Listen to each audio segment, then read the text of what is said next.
to Greg Peterson. Thank you.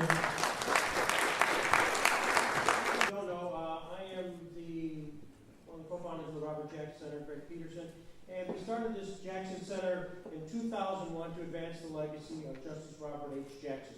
And part of that legacy is why we are here today.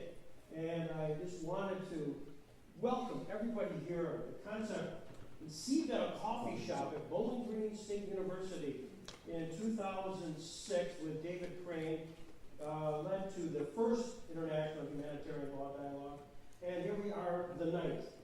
And it's evolved to an event which is absolutely star-studded. And I know we have a lot of students and a lot of folks who are here for the first time. And it's so exciting for us that while traveling with my wife, I got to tell you this little vignette. This is a quick little vignette. Yesterday, went to a wedding down in Youngstown, Ohio, and she was quizzing me because she wasn't paying all that much attention to what was going to happen this weekend. And she said, Greg, what's happening? Well, I told her that David Crane, our founding guy here, said, this is loaded with stars. She said, show me the list. Prove it. And then she screamed, and she said, my God, Paul Williams is coming? Isn't Jimmy Stewart dead, but he's coming too? And Mark Harmon? Wow, ask him, I'm sure you asked him about NCIS and what the next season holds. So here we are at the 9th International Humanitarian Law Dialogues, and that will be the opening question, Mark. And for those that might not know, or even we didn't do the introductions, but we started and have continued to really pause and celebrate those that are on the front line, the prosecutors, the chief prosecutors. And we have many of them here today. Let me just pause and reflect. Serge Brammer from the International Criminal Tribunal, Yugoslavia. Serge is here. You want to stand up? Not everybody knows. Andrew Bailey from the Extraordinary Chambers for Cambodia. David Crane from the Special Court for Sierra Leone. Richard Goldstone from ICTY. Hassan Jallo from ICTR. David Kinnicombe from the Special Tribunal for Lebanon. David. Nicholas Tomjan, Nick, where are you? Right there. From Cambodia. James Stewart lives. Here he is.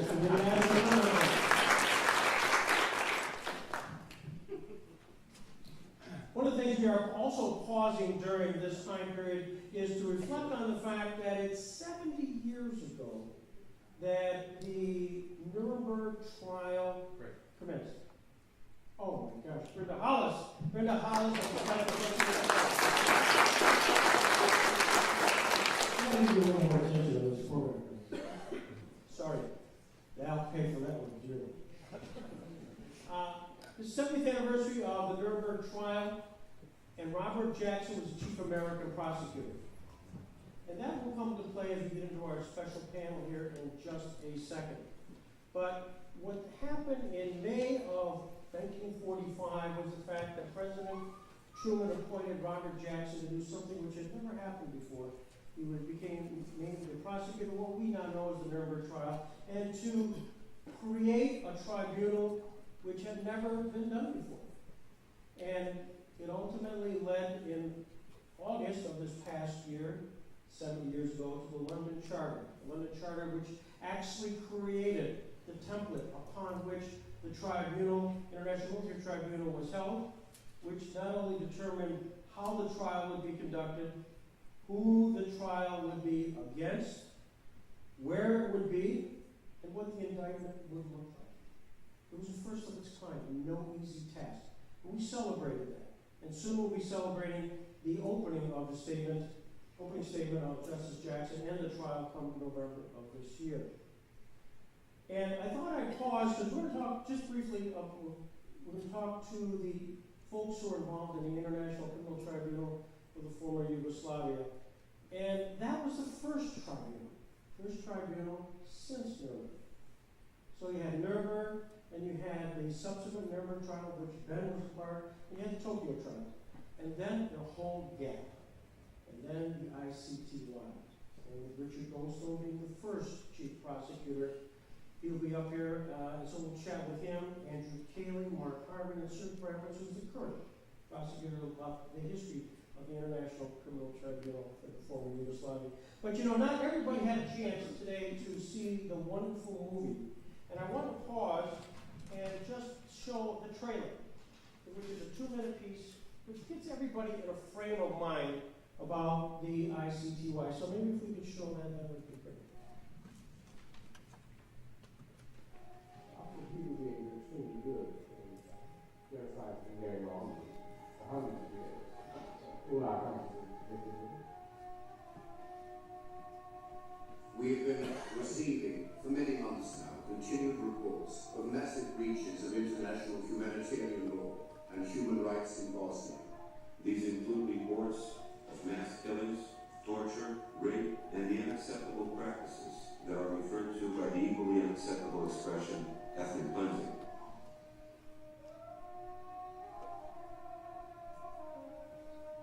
The lesson that we are all accountable to international law may have finally taken hold in our collective memory.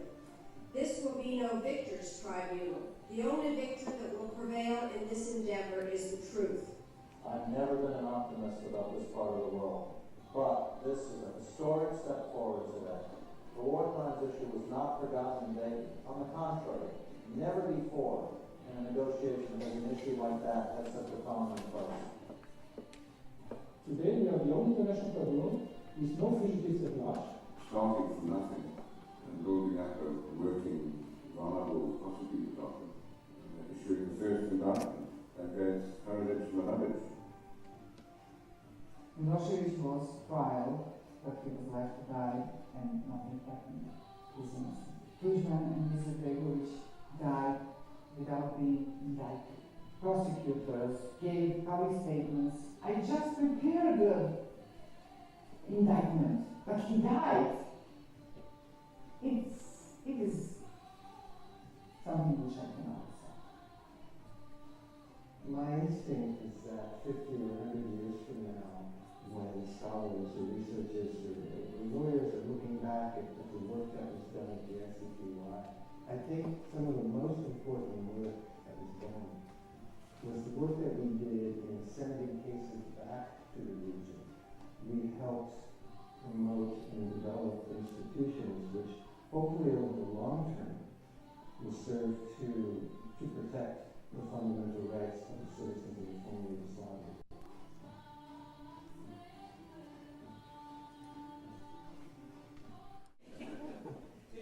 Let me just start off with this. Our goal today is to provide a little bit of history. We are filming this. And about the International Criminal Tribunal for Yugoslavia. I must tell you, I'm not of your world. So first of all, let me provide a disclaimer. And I had the false impression that the Srebrenica massacre led to the creation of the International Criminal Tribunal for Yugoslavia, which completely was wrong. And so, Richard, why don't you kind of set the stage, if you could, about, in the beginning, why did the United Nations seek to create this tribunal? Well, the United Nations did it mainly because of the uproar that there was around Europe in particular about the terrible crimes that were being committed in the former Yugoslavia, particularly in Bosnia and Herzegovina. And human rights organizations spoke out, and the United States took the lead. David Sheck was with us, and he was very much involved as at that time one of the senior members of the office of Madeleine Albright, who was the United States permanent representative of the United Nations. And human rights organizations created a fuss, and people in Europe were shocked that these crimes were being committed again in Europe. After the Second World War, it was never again, and here it was again. And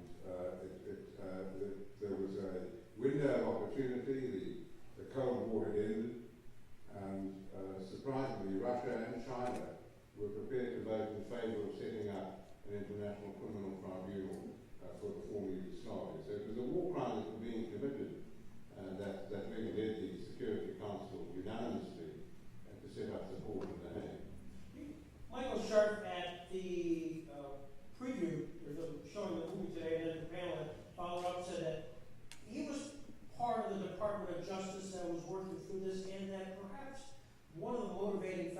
of the United States' involvement in the creation of this tribunal was really, one sense, avoidance of an initiation or even some military action. So it was sort of a let's create a court, let's do some commission of experts, let's put on this road instead of that.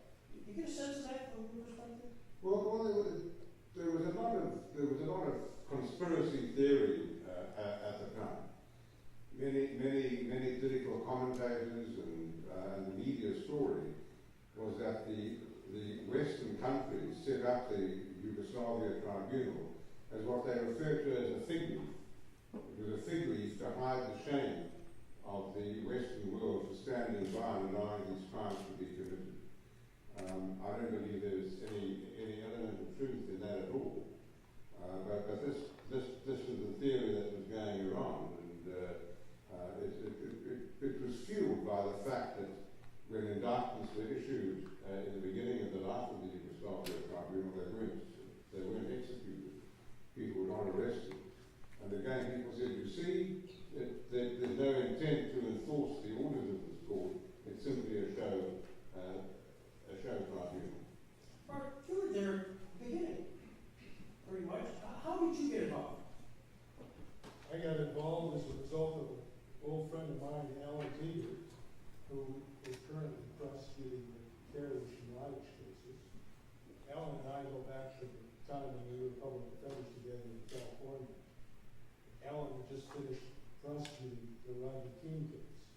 I ran into Alan on the street. We were had been in the same litigating section for public justice. I asked him what it was like after prosecuting the Rodney King case. I had a major prosecution myself. One's perspective changes considerably. Alan told me he was going to the War Crimes Tribunal in The Hague. And unfortunately, it wasn't particularly well publicized, and I had never heard of it, so I said to Alan, gee, I'd be very interested in applying myself. And, the Department of Justice was soliciting lawyers to go on secondment there. And Alan said, my friend, you're too late. And so I was very discouraged, but I then called the tribunal, let my fingers do the walking. I called to Graham Willett.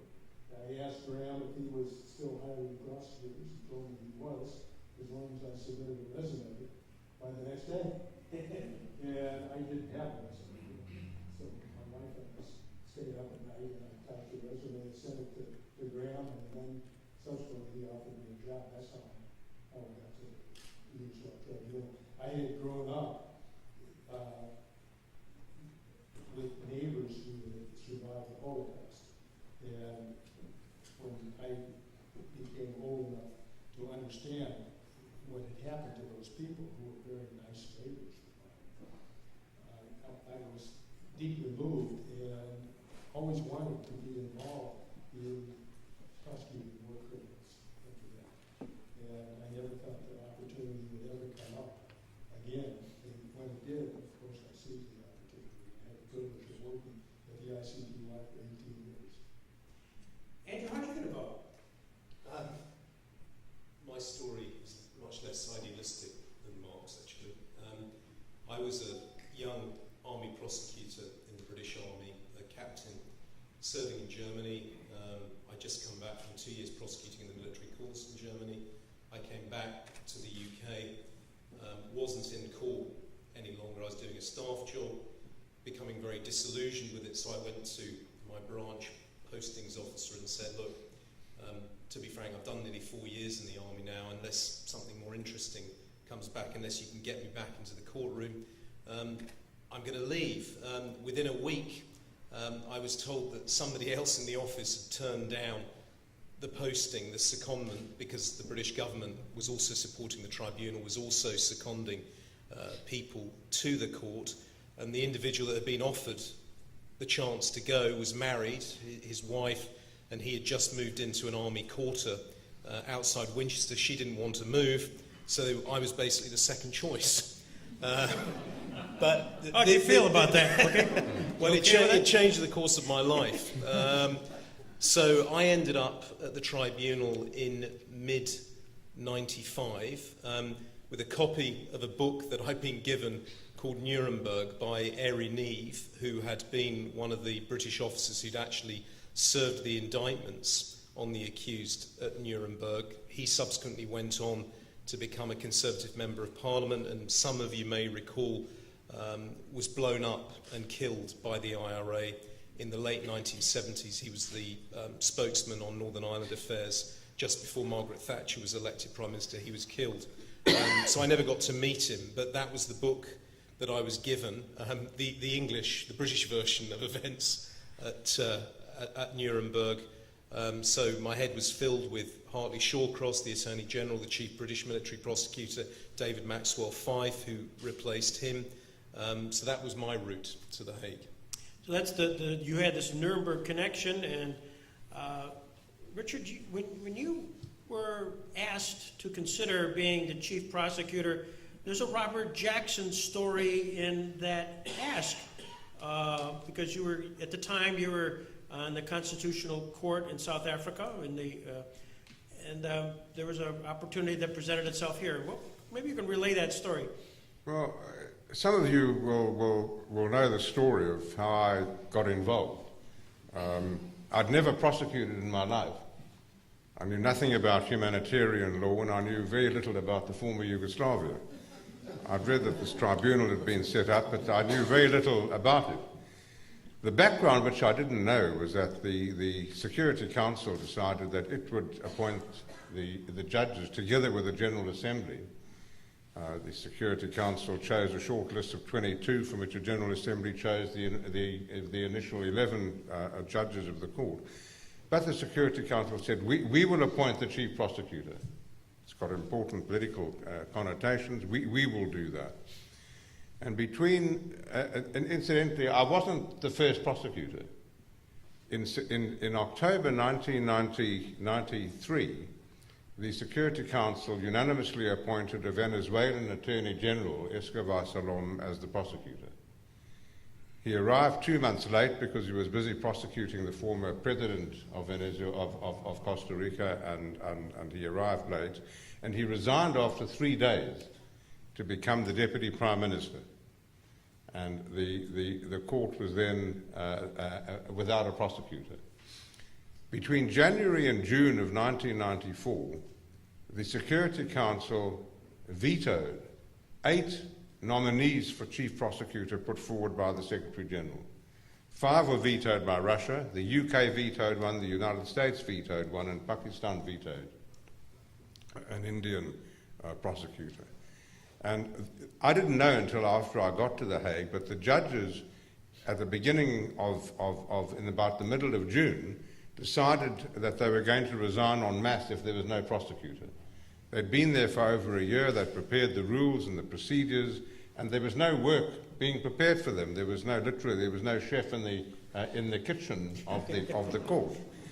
And the then president of the court, Antonio Cassese from Italy, went to a human rights conference in Paris, and one of the judges that he met from the Conseil d'État, Roger Herrera, said, you know, if you can get somebody from South Africa who's supported by Nelson Mandela, the Security Council in July 1994 wouldn't dream of vetoing. Nelson Mandela was the flavour of the decade, if not the century.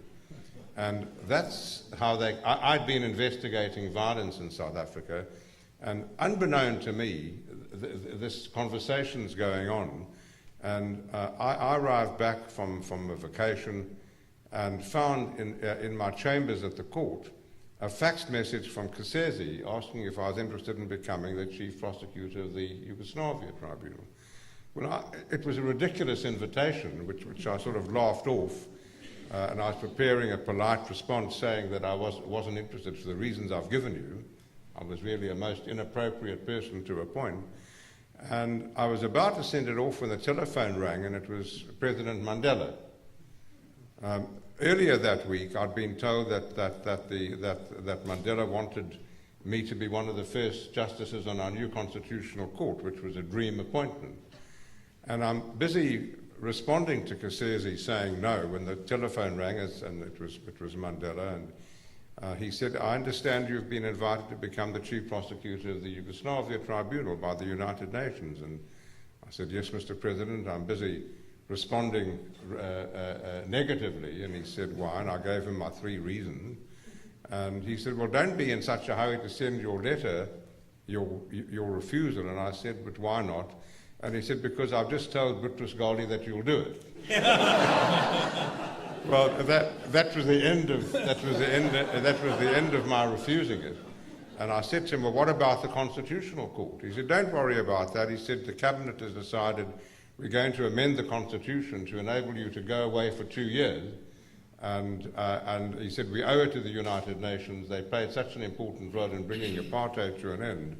We have to do it for them. So that's how I became involved as chief prosecutor. Did they let you take a leave from the Constitution Court, or so you could have? Well, I was given 2 years. It was a 4-year appointment, but Mandela did a deal with Boutros Ghali that I would go for 2 years. It turned out to be 2.25 years because at the end there was politics as well. When President Clinton didn't want a new prosecutor in the beginning of the United States involvement in the UN forces, in the NATO forces in Bosnia. You got a leave of absence like Jackson got a leave of absence. Yeah.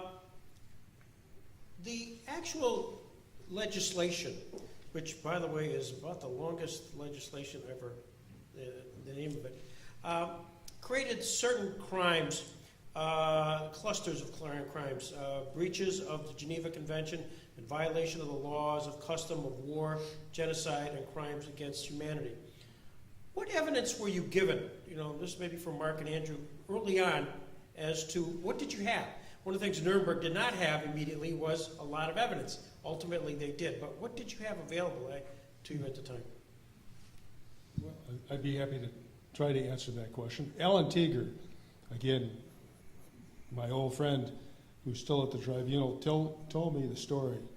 When he arrived at the tribunal, Graham Blewett, who was the acting prosecutor at the time, met with Alan in his office, and he turned around, and behind Graham was a cabinet, and he pointed to the Commission of Experts report. And that was the evidence. There was virtually no evidence. We started at ground zero, and we had a huge mandate, and we had formidable challenges. The war was still going on. We were tasked with collecting evidence and trying to develop cases. And so we started from scratch. Well, this was the big difference between the Yugoslavia Tribunal and Nuremberg.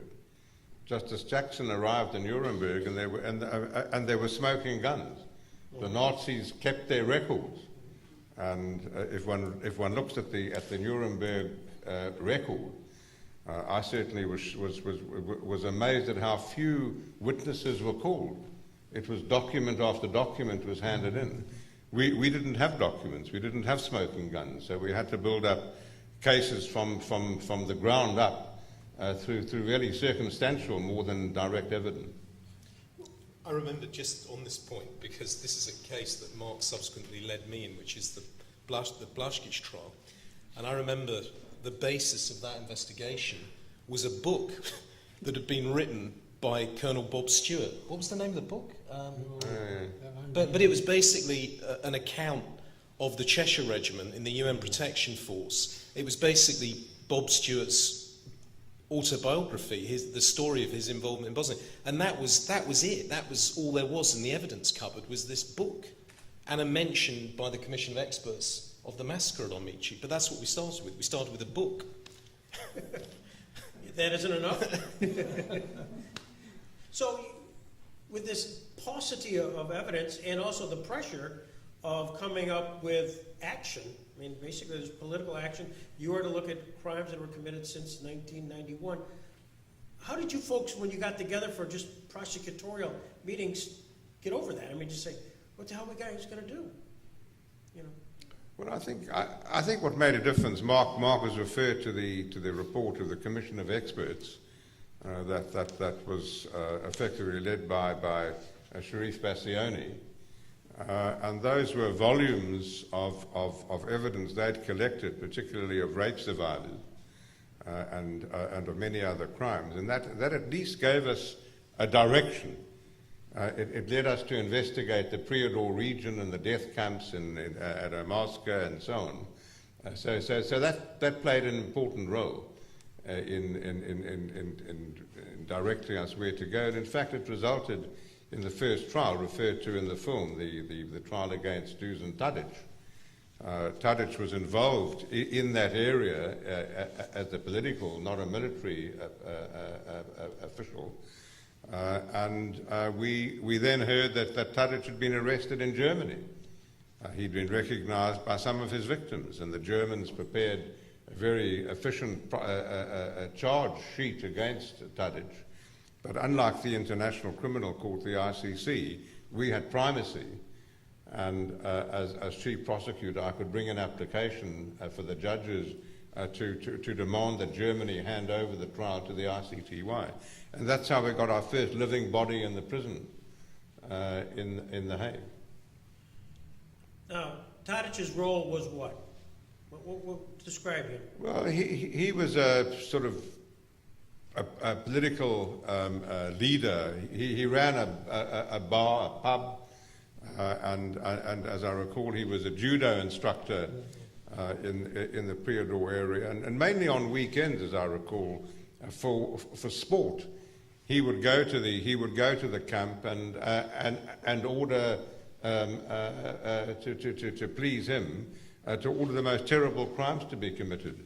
Men against men, and obviously many men against women, and that was his role. You have your first indictment, then there were a few others that came up, and then during the course of your activities, you turn on the television, read the newspapers, July 11th, 1995, what's going on with Srebrenica.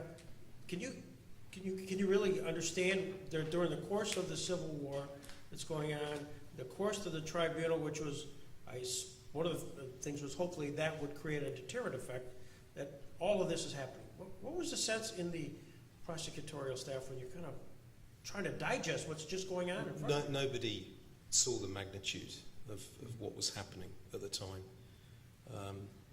I think all that people thought immediately was that something terrible had happened, but nobody really got to terms with the size of it until about a year later, when people realised, when they were up in Tuzla, that thousands of people had simply vanished. But immediately nobody knew. I think people did think at the time, I remember personally feeling a great deal of surprise because of what you've just said, that the court was established, it was working, it should have been stopped. I mean, everybody knew that the Muslims had been pushed out of Srebrenica, that was all over the press, but nobody knew immediately that over 8,000 men and boys had been killed. And there been, again, United Nations was a player in creating this safe haven for the Muslims. Did you get a sense of, did you understand at the time, again, what really the United Nations role was and their sort of perhaps abdication of the protection of those people? Well, the problem is that the safe haven, it was fatally flawed because the UN never organised, the member states of the United Nations never organised enough military support to actually defend it.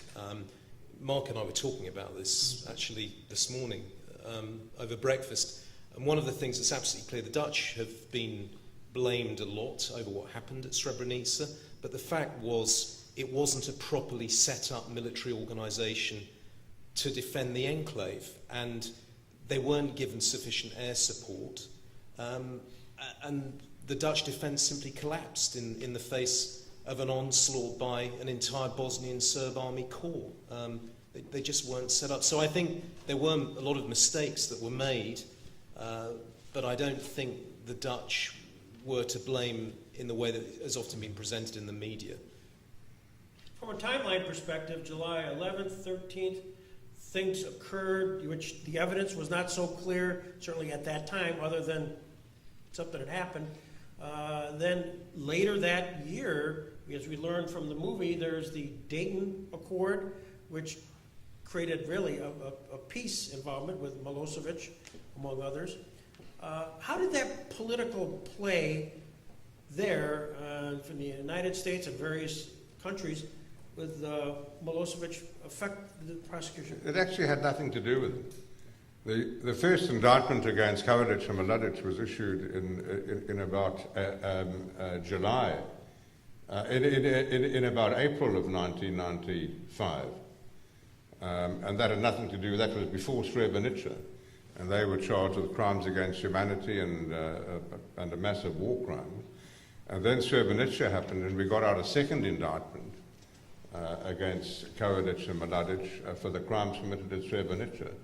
And that second indictment was issued during the week of Dayton. And there were a lot of accusations made against me about playing politics and timing it. But of course, had it been before Dayton, allegations would have been made of playing politics. It would have been made after Dayton. People would have said we withheld it. It was such a political time that whenever that indictment was issued, there would have been again conspiracy theory. What's the next steps here? You got the indictments that have already been issued against Karadzic and Mladic, and they nowhere to be found, as we know, not until really Serge's time period there. What was the political pressures, because you couldn't find two of the most notorious of the indictees? Well, we knew where they were. The UN troops just wouldn't arrest them. The Europeans weren't prepared to do it, and the United States wasn't prepared to do it, and the European, not unusually, hid behind the United States skirt and said, if the United States isn't going to arrest them, we're not going to arrest them. So nobody arrested them. And that was the politics of the time. The Joint Chiefs in Washington were worried, with justification, that if Karadzic and or Mladic were arrested, there would be retaliation by Serbia, by the Serb troops. Hostages might be taken, hand grenades may be lobbed into United States army barracks. And the attitude of the Joint Chiefs, it's not our job. They called it mission creep. They said, we military, we're not police officers. We don't go around arresting people. And they said, we'll arrest these people who've been indicted if they happen to cross our paths, if they fall into our hands. So the result was they didn't get arrested. Now, Mark, you had a case. I mean, you were many cases in your role there. Could you describe a little bit about kind of the nature of the cases that you had going on, and kind of how that played out? Well, I had a lot of cases. I ended up prosecuting 9 cases. And the first was with Andrew. My second was with Andrew. I had the pleasure of working with Andrew and another very good colleague in the Srebrenica case, Pete McCloskey. And then I subsequently prosecuted a number of other cases, including Krajisnik and Perisic, and a lot of lesser people. Each case was a challenge, because each case, we had to develop the evidence and the linkage from the crimes to the perpetrators. We had to combat states that were complicit in the commission of these crimes. I remember in the Vlasic case, when we were trying to prove grave breaches of the Geneva Convention, one of the things we had to establish by evidence was that there was an international armed conflict. The regime that was set up for the tribunals was one of voluntary compliance, so we could make a request for assistance to a state. And it was incumbent on the state to cooperate and fulfill its international obligations and cooperate with the tribunals. Well, that was a fine and dandy concept. But in practice, when you were requesting assistance from a state that was complicit in the commission of these crimes, we sent requests for assistance to Croatia. Please provide us with information regarding the units that had participated in the conflict in Bosnia, therefore establishing through documentation that there was an international armed conflict. We were slow-rolled, essentially. we're still looking for the documents. We're, et cetera, et cetera, et cetera. And, that was a fundamental flaw in the way enforcement investigations are conducted in the international scale. It's never been resolved, frankly. There's no enforcement mechanism to get and obtain documents. It's essentially still monitored. But those were some of the hurdles that we had, and we were in chronic crisis in our trials. I mean, very frankly, some of those trials, made us all very, very anxious and apprehensive as a result of not having what was luxurious in the Nuremberg cases, which was volumes of documents. The biggest problem in that, the first trial Mark's talking about, the Blastic trial, is that we had lots of evidence of crimes, but we didn't have much evidence actually linking Blastic to the crimes. And Mark always described it, I remember his exact description, that we were literally flying an aircraft across the Atlantic at the same time as we were building it. So we were actually building it and flying it at the same time. And it really wasn't like that. It was a time of great anxiety because Blastic was one of those cases. It followed Tadic, but it was where he was arrested because of US pressure. Actually, the US was essentially giving Croatia a lifeline through loans, but the condition was that Blastic had to be handed over. And unfortunately, I only know this, I don't know this directly, and Judge Wilson may know more about it, but the judges, some of the judges essentially promised they wouldn't push us into trial in cases as long as we got indictments and there would be time to prepare. And actually, in the end, there wasn't time to prepare. So in Blastic, we really did go to trial and we weren't ready. So it's tough. If I might just say, this discussion, I think, throws up the difficulty for the International Criminal Court and its chief prosecutor. I mean, we during that first period, and Patricia Sellers, I'm sure will remember the meeting, we saw on television that Milan Markic, who set himself up as the president of the Knin part of Croatia, the Serbian troops took over an area of Croatia, and from Knin, artillery fired into Zagreb in opposition to Operation Storm, and 5 people were killed. 3 of them, as I recall, were members of the Bolshoi Ballet who were on their way to rehearsal at the Zagreb Theatre. And we decided that morning, let's show what an up-and-running prosecutor's office can do. Here's a crime being committed. Mark is in charge. Let's get out a quick indictment. We got evidence within 48 hours that this was a war crime because the artillery ammunition that was used was anti-personnel. It was intended to kill people, not to destroy buildings and military targets. Secondly, we got conclusive evidence that there were no military targets in the area they were shown. It was clearly a war crime. The problem was we didn't know who to indict. We weren't prepared to indict Martin without evidence that he gave the order. And he may not have. It could have been a decision taken by the people manning the artillery. And about 4 days after it happened, Milan Martic went on television in Knin and boldly said, I gave the order to fire on Zagreb, and if the Croatians continue with Operation Storm, I'll do it again. We got a copy of the video. We got it tested by experts in Washington D.C. To establish that that was a genuine video. We got somebody who knew Mark to say, yes, that's him, and that's his voice, and it hadn't been doctored. And that's how the first indictment came out within 2 or 3 weeks of the incident. Now imagine the ICC couldn't do that. It's got to go through preliminary investigations, it's got to issue charges, and the hearings, and the victims have to be heard. It will take a year to get that out. And this I think, throws up a very sharply the difference between the procedures and the 2 courts. So be careful what you put on YouTube. You never know. Milosevic.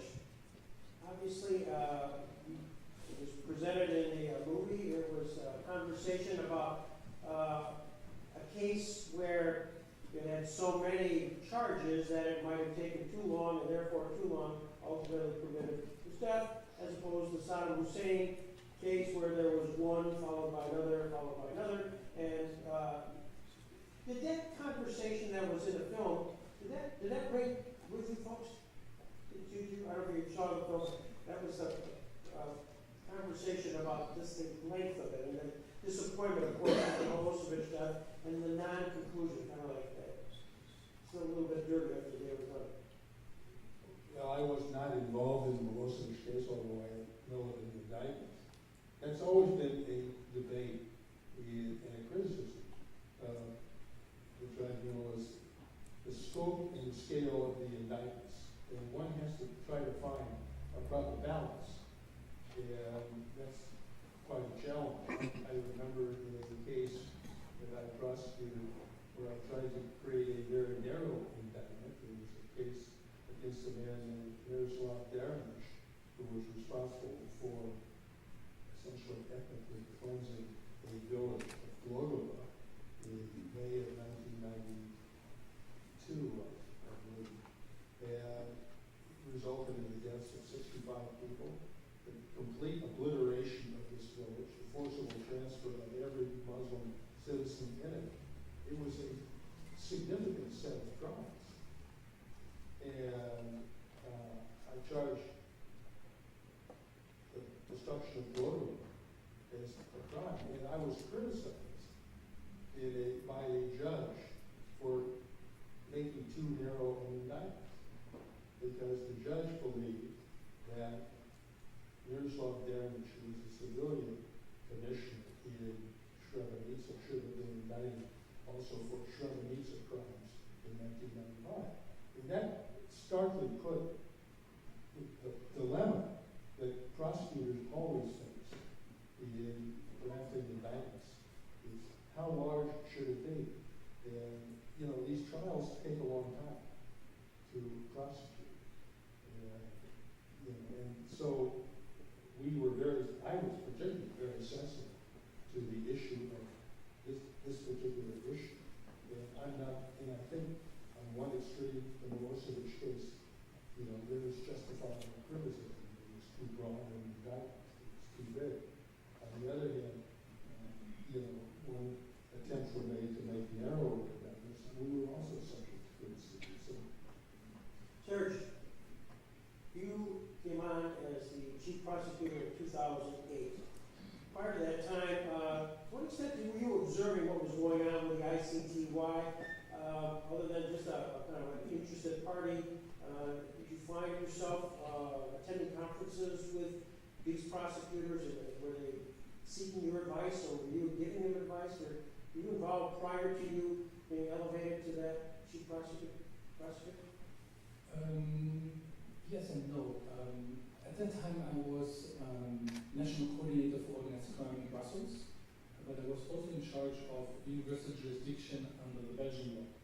And in this context, we were cooperating with the ICTR and the ICTY on a regular basis. I remember that at a certain day we were setting up an operation because there was a rumor that Mladic, as a fugitive, was attending a Serbian football match in Brussels against the Belgian team. So I was following it from a certain distance from within my Belgian function, but of course I would not have imagined then that I would one day end up as prosecutor of the tribunal. When you became prosecutor of the tribunal, this is a big issue that neither Mladic nor Karadzic had been arrested. Was that the conversation of what's this guy going to do to make a difference? When I came in, the situation was much more comfortable than the situation my colleagues have known. For example, today we have 10 million pages of documents in relation to the conflict in former Yugoslavia. Today we have the biggest database on information available.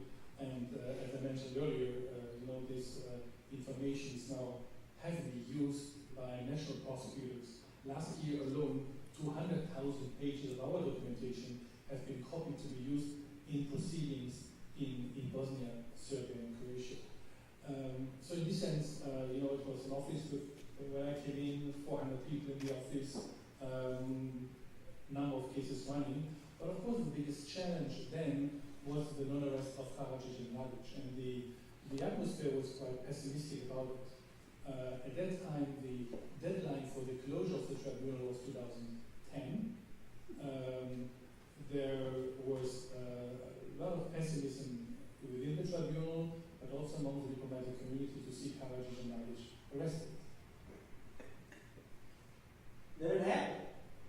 What did that do for the tribunal? I mean, ultimately, Mladic was arrested when? 2000? Karadzic first in July 2008. Karadzic and Mladic only 3 years later. No, it was, of course, a great and positive surprise, which was very much linked to political changes in Serbia. I remember when I went for my first meetings with the then Prime Minister to Serbia and with the Chief of the Intelligence Services. Those were quite difficult meetings and not very pleasant meetings. That's why, when the elections took place and there were discussions about what should change or not, one of the first decisions taken by the new government, which was then a so-called pro-European government, was to change the head of the intelligence service, and 48 hours later, Karadzic was arrested. So it was obvious that there was only information there that Karadzic was hiding somewhere, but there was a need for government change to really have the political will. And it was very much the pressure from the US in the first phase, but after 2008, very much the European Union with the so-called conditionality policy. It was a little bit strange for a prosecutor coming from a national system where you avoid mainly contacts with the political world to discover that in this international function, not only were we giving briefings to the Security Council every 6 months, which is quite logic because the Security Council is our creator. But I would also every 6 months or every 3 months to meet with the 27 ministers of foreign affairs of the European Union to brief them about the level of cooperation or absence of cooperation from Serbia, Croatia, and Bosnia. And as a result, political pressure was increased before countries were moved to the next level. And I think that the political change in the country and very much the political pressure from outside the country made that Karadzic was then arrested in 2008. We were hoping that Mladic was followed very, very quickly afterwards, but it took, again, 3 years. So Karadzic, the way you rolled in and you took a picture of him, and did you want to start doing yoga with him here? I mean, he was really had such a look. Yeah, I don't know if you remember, he was hiding as Dr. Dabic in Belgrade and was living there a totally normal life. He had participated in TV shows as Dr. Dabic, and nobody had recognized him. It was only later on via some telephone and other analysis that he could be identified. And the frustration was, I think, a little bit for all of us that there were much more articles and pictures about him, as with his white beard, Dr. Dabic, much more about him and his hiding and his personality than about the crimes committed and the victims. We discussed this earlier, this fascination for media, much more for perpetrators than for the stories of victims. Now you talk about, Mark was talking about the balancing act of the number of crimes which are, what to charge in the indictment, and even when there is an indictment, sometimes you have to actually make some prosecutorial decisions to maybe drop a charge, and you've gone through that. Yes, at that time there had already been this policy at the tribunal where judges more or less forced the prosecution to reduce the scope of indictments. We have done it on a kind of voluntary base. For Karadzic, we reduced the indictment by 40%, and when Mladic was arrested 3 years later, also based on this health situation, we reduced it by 60%. It was a very difficult decision to take, and we had a number of meetings with victims organizations because it's difficult to explain to a family, to a survivor, why you are not keeping a certain reduced basically, we went basically from 200 incidents to 100, and from Carthage initially there were 43 municipalities in which crimes have been charged, and we reduced it by more than 50%. One of the reasons being that those arrests took place so many years later, and of course we were under time pressure, and we wanted to somehow streamline those indictments. And I was quite impressed how by the reaction by victims and victims' organizations and survivors who fully understood that it was important to bring those cases to a good end, and that we should avoid spending too much time on trial. But it's always, as we said earlier, a very difficult balance to find, as Mark said earlier, between, on one hand, having a case which is really representing the gravity and the magnitude of the crimes committed, but which at the same time remains manageable for all those involved in the judicial process. Not everybody may know, but what's the status of those two cases? Well, for Carthage, we're expecting a judgment before the end of the year. And for Mladic, we are in the final phase of the defense case. Don't know how many witnesses the defense will still present, but I'm expecting that before the end of the year, the defense case will be over as well. Then there will be the final briefs, and then the judgment writing will start. So we hope for judgment somewhere 17 or 17. It's your tribunal, the word and the crime genocide is part of that, and that there have been convictions on genocide. And the Economist had a piece back in April of this year. The word genocide is sometimes grimly described as the ultimate prize, a judgment that a continuing conflict involves genocide makes intervention more likely. Survivors of a group that has suffered mass slaughter may find a measure of solace when some authority formally acknowledges that what happens is the most heinous of crimes. There was an interview with you,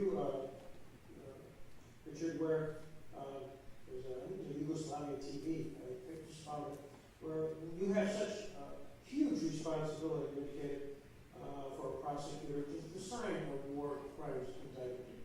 Can you elaborate a little bit on that? Especially for genocide? It is a huge responsibility to issue an indictment alleging war crimes at all against somebody. I can't think of anything worse than to be accused of committing war crimes. And you can imagine the effect this has on anybody who's charged. And it's a huge responsibility for any prosecutor, whether national or international, to bring serious charges and even non-serious charges against people. It can be a life-changing situation to arrest crimes like genocide and crimes against humanity. Obviously, is a huge responsibility, and I think all prosecutors take that into account. It's really a cause for sleepless nights, and I think I was always indebted to as chief prosecutor during the 240 years I was there, particularly to the American prosecutors, Mark and Valentina and others, who really insisted on a very high level of proof at the stage of indictment. Once that's out there, and you charge a crime of genocide, does the prosecutorial staff sort of, after you discuss this, sort of raise the level of, because the evidence is so high and the proof is so high, is it just an extraordinary challenge? You have the crimes against humanity, which and then you have for genocide, and that has so many elements to it. Well, I think, we operate on the basis of evidence. The proper analysis of evidence takes place before the indictment is issued. And once we have determined amongst ourselves that there is sufficient evidence for an indictment and we think we can obtain a conviction based on that evidence, and then it certainly, from my much easier. I think that the real difficult thing is determining what your evidence is. You know, somebody once said, you know, evidence can be quite inconvenient. It can destroy a perfectly good narrative. You know? And, you know, I think what was important for us at the Yugoslavia program was to insist that we had evidence, you know, to base our indictments on evidence. You know, there was a lot of pressure that was brought to bear by interest groups, you know, in the former Yugoslavia. And, you know, when we would have reviews of the evidence before we issued the indictment, we insisted on who is the witness who is going to testify, and what is the documentation that supports the allegation. And, you know, if the answer was, well, everybody knows it, then that was completely insufficient, improper. And so, but to come back to your question, you know, genocide was just, from my point of view, I know it has been given a great deal of, it put it at a different level. But from my point of view, it was another crime that had to be proved and depended on the evidence that was available. And then once we thought we had sufficient evidence, we proceeded with the case. The term genocide is overused, and I think it has diminished the seriousness of crimes against humanity generally. Because people were desperately searching for genocide in Bosnia. It happened in Srebrenica, although even that is still disputed to this day whether that really was genocide. I mean, it was confirmed in the Empire of the But I think the obsession with genocide and the cry genocide goes up everywhere before the nature of the crimes have been examined. If you look in Cambodia, for example, many of the people there, I mean, 2 million people died in Cambodia, but people call it genocide. Many people do. It's not genocide. Why? Because the killings do not, most of the killings, a small part of the killings only fulfill the definition of the crime of genocide, because people were generally killed for political reasons, not for national, ethnic or religious reasons. They were killed for political reasons. That's not genocide. And yet, many people in Cambodia, many of the families of the victims, say it is genocide, because the term is used very loosely and not in its strict legal manner. And let me just amplify a point that Andrew has made. I remember I was involved in a prosecution where we attempted to establish genocide. We were not successful. Instead, we convicted a person for a crime against humanity, extermination. Now, the victims were keenly disappointed as a result of that. I mean, we didn't convict them for drunk driving. We convicted them for a crime against humanity, extermination. And the victims had put too much emphasis on the characterization of the crime. And so I certainly support Andrew in his thesis. Today, Serge, you talked about one of the challenges of all tribunals, and certainly yours, is the management of the expectation versus reality. Just that point, because there's an expectation of genocide versus perhaps a point of humanity. How do you do that? How when you, even now, when you're trying the cases of Mladic and Karic, and that's the focus, the attention has been in those 2 cases, it's the last 2. You've got the 2 big dogs that were remaining that had not been for 13 years, I think it was, were on the run. You've got them. How do you manage expectations? I mean, as I said earlier this afternoon, management of expectation is a big problem for all international tribunals. When the ICC was put in place 12 years ago, everybody was thinking, well, this is now a big achievement, things will be easy, international justice will not be an exception anymore, but will be the rule, and expectations were extremely high.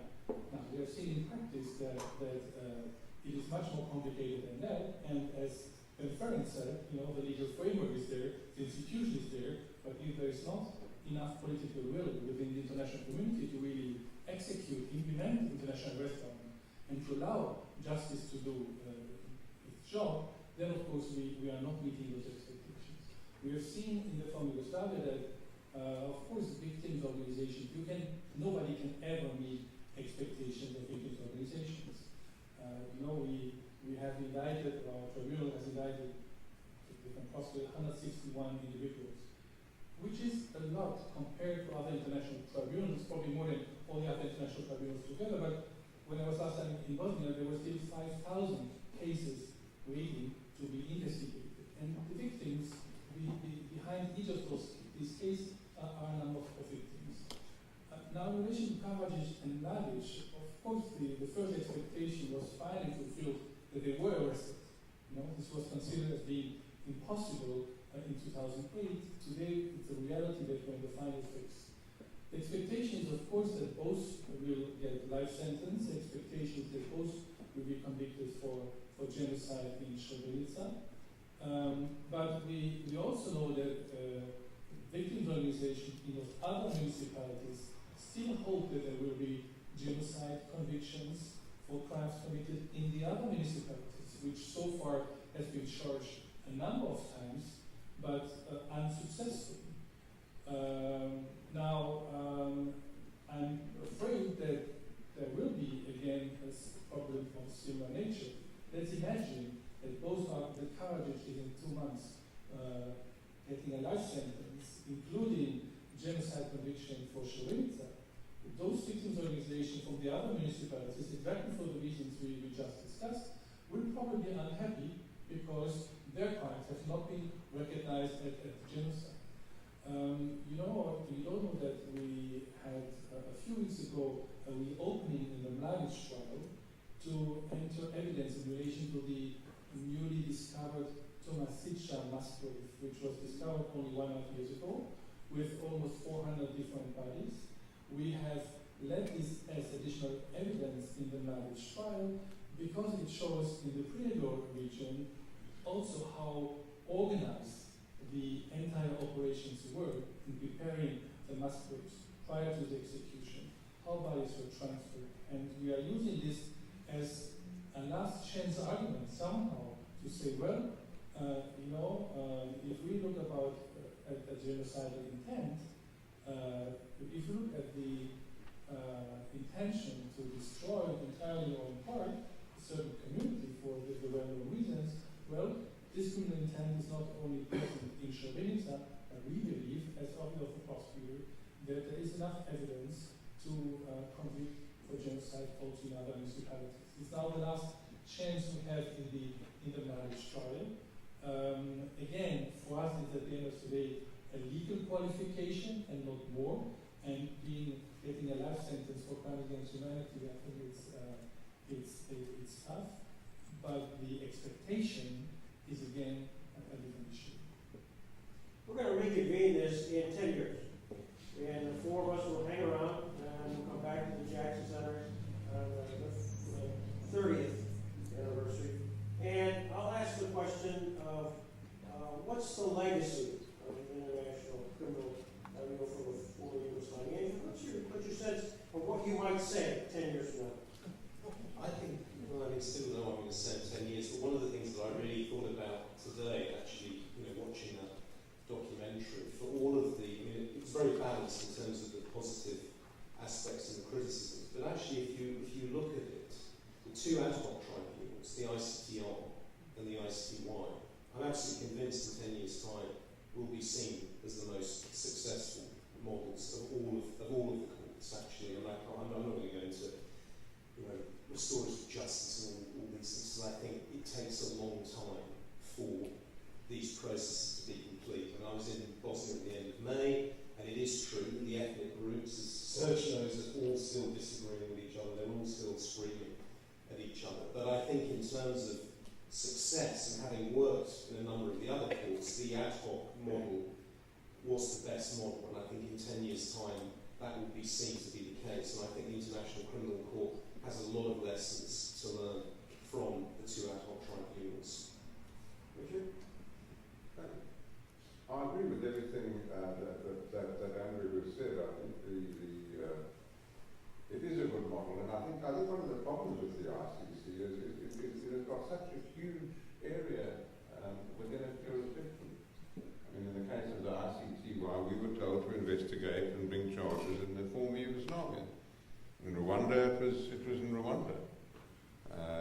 ICC now, 123 countries have ratified the Rome Statute, and the prosecutor has jurisdiction theoretically over 120 over war crimes committed in 123 countries potentially.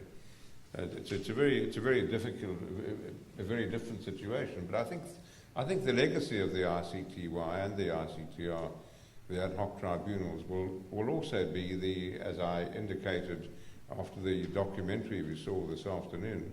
They will be seen really as having given birth to modern international criminal law. Mark? Yep. I agree with everything Andrew and Judge Goldstone have said.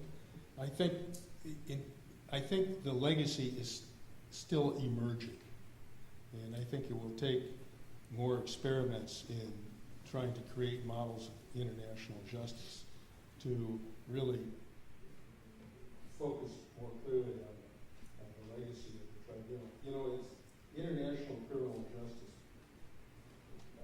with the development of the ICTY is in its infancy. I mean, it's been in progress since 1993. It's, you know, expectations are quite high, criticisms are quite easy to make. You know, these are institutions that we're still experimenting in terms of what's the best model, what's the most efficient model. And I think the ICTY, in terms of the model that was developed, in terms of its funding stability, is the best model. But we continue to try to create hybrid tribunals. I was in Cambodia with a model. There are models in other tribunals. At some point in time, I think, in reflection, I think that the test of history will show that the ICTY model is a very productive and efficient model. But we're still experimenting. And international criminal justice can't afford to have failures, because the critics, there are a lot of critics, and they don't want international criminal justice to succeed. They would prefer that the no justice system, frankly, some states. The Idi Amin model is probably the model that is, you know, wished for by many tyrants. You know, you commit terrible crimes and you retire successfully and safely in some jurisdiction.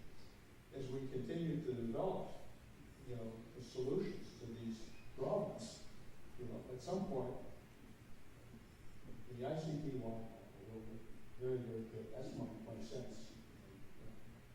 That's my belief. So in 10 years, I'll probably answer the same question, the same way I've answered now. Well, sir, 10 years from now, you'll be 50 years old then.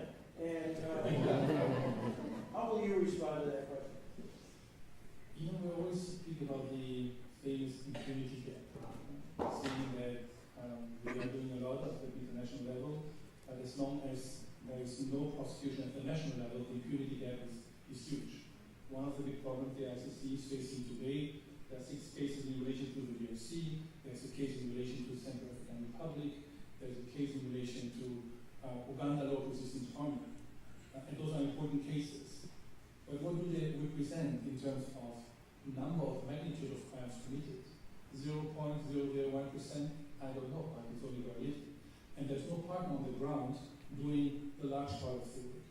And I think that if there's one area where the ICTY has been successful, and of course the fact that the ICTY has dealt during 22 years with the same situation, is in organizing this complementarity. It's really moving from primacy to very active complementarity today, where today we are receiving much more requests for assistance from the former Yugoslavia than requests sent out from our side, where we have integrated into our structure over the last 5 years liaison prosecutors from Serbia, Croatia, and Bosnia, where we, I think, have been able to very much reduce this impunity gap by having, in addition to the important cases which have been conducted in The Hague, hundreds of cases which have been supported by our Office for National Prosecution. So I think that in terms of complementarity, in reducing the impunity gap,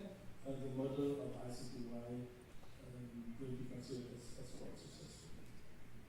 I'm just going to conclude, and before I do so, just to ask, I know there are several individuals who are part of the ICTY variously. If you would come down afterwards, we're going to take a photo of an alumni shot. I'd love to do that. And on behalf of the Robert H.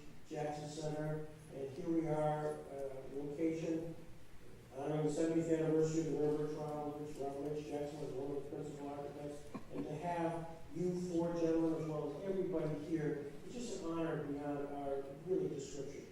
And today, I've really